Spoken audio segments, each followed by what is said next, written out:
বিসমিল্লাহির রহমানির রহিম। আসসালামু আলাইকুম। কেমন আছেন আমার প্রিয় দর্শক বন্ধুরা?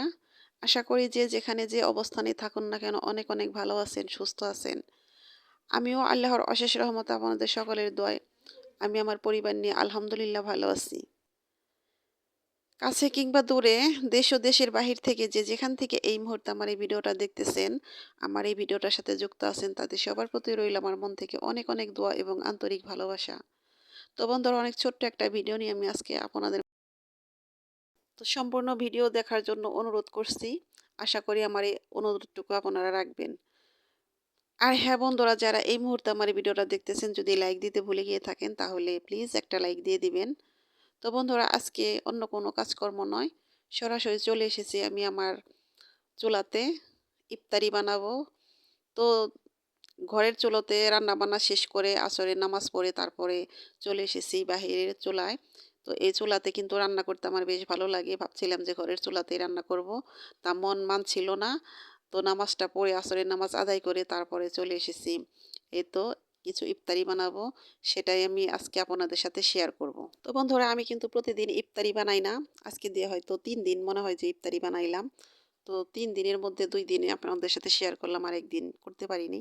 তো সারাদিন রোজা থাকার পর এই তেলে ভাজা জিনিস খাওয়া কিন্তু স্বাস্থ্যের জন্য আসলে অনেক ক্ষতিকর। সে কারণে সেটা তো সে কথা তো আমি ঠিকই বুঝি, কিন্তু আমার ছেলে তো সেটা বুঝে না। ও তো ছেলে মানুষ, ছোট মানুষ, ও সেটা বুঝবেও না। ওকে দিতে হবে, তো ওর জন্যই বানানো হয়। তো আজকে যদি বানায় দেখা যায় যে এগুলো আবার থেকে যাবে, সেগুলো আবার কালকেও খেতে পারবে, ওকে গরম করে দিব আর কি। তো ইফতারিতে এই তেলে ভাজা জিনিস ছাড়াও কিন্তু আরো অন্যান্য অনেক খাবার আছে যেগুলো স্বাস্থ্যের জন্য অনেক উপকারী। তো আমরা মধ্যবিত্ত পরিবারের বউ, আমরা ইচ্ছা করলেই কিন্তু সবকিছু সবসময় খেতে পারি না, করতে পারি না। আর তার মধ্যে আরেকটি কথা, সেটা হলো আপনাদের ভাইয়া যদি বাড়িতে থাকতো তাহলে দেখা যেত যে অনেক কিছুই করা হতো, অনেক কিছুই করতাম, করতে মন চাইতো। তো এখন ইচ্ছা থাকলেও করতে মন চায় না, কারণ এক একজন এক এক জায়গায় ছিটিয়ে ছড়িয়ে আছি। মনটা বেশিরভাগ সময় খারাপই থাকে। তো যাই হোক বন্ধুরা, এত দুঃখের কথা নাই বা বললাম। এত দুঃখের কথা শুনতে শুনতে হয়তো আপনারা ভোর হয়ে যাবেন, কারণ সবার দুঃখ কষ্ট তো আর এক না। আর গত রমজানে কিন্তু এই ইফতারি কিন্তু আপনাদের ভাইয়াই বানাতো। আমি রান্নাঘরে রান্না করতাম, আর আপনাদের ভাইয়া গ্যাসের চুলায় বসে বসে ইফতারি রেডি করতো। তো আমি বলতাম যে এগুলো আমিই বানাবো, তো সে আমাকে বানাতে দিত না। তো সে যদি বাড়িতে থাকে তাহলে কিন্তু আমাকে অনেক সময় অনেক কাজে অনেক সহযোগিতা করে। আমি যদি বলতাম যে আমি নিজেই বানাবো, সমস্যা নাই, তোমার বানাতে হবে না, কয় সৌদি আরবে তো এগুলো আমরা কতই বানাইছি, নিজে হাতে বানিয়ে খাইছি। তো বিদেশে খাইছে সেটা ঠিক আছে, এখন আমি বলি যে বাড়িতে এসেছো, এখন আমি বানিয়ে খাওয়াবো, তুমি কেন বানাবে? কয় সমস্যা নেই, আমার এগুলো বানাতে ভালো লাগে। তো সে কিন্তু অনেক ধরনের আইটেম করে নিজে নিজে এগুলো বানাতো। তো আমি আর কয়টা আইটেম করতে পারি, সে আরো বেশি পারে, অনেক আইটেম করতো। রমজানে যদি বাড়িতে আসে তাহলে হয়তো দেখতে পারবেন, দেখাতে পারবো যে সে কি কি বানাতে পারে।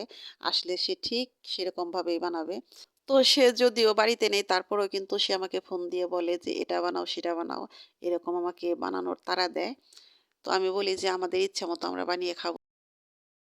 তো যাই হোক, সব পরিবারের সবাই মিলে এক এক জায়গায় বসে ইফতারি করার মজাই কিন্তু আলাদা, খুব ভালো লাগে। তো সেটা চিন্তা করে মনটা বেশিরভাগ সময় খারাপ থাকে। তো আমার বড় ছেলেও কিন্তু গত বছর বাড়িতেই ছিল। এই রমজানে সে বাড়িতে নেই, ওর বাবাও নেই। তো সে কারণে মনটা আসলে অনেক খারাপ, বেশি ভালো লাগে না। তো খারাপের কথা বললে হয় কি, মনটা আরো বেশি খারাপ হয়ে যায়। খারাপের কথা আর বলবোই না আপনাদের সাথে। তো এই খারাপের কথা শেয়ার করতে গেলে মনটা এমন গভীরে চলে যায়, তখন আর মনটাকে আর ঠিক রাখতে পারি না।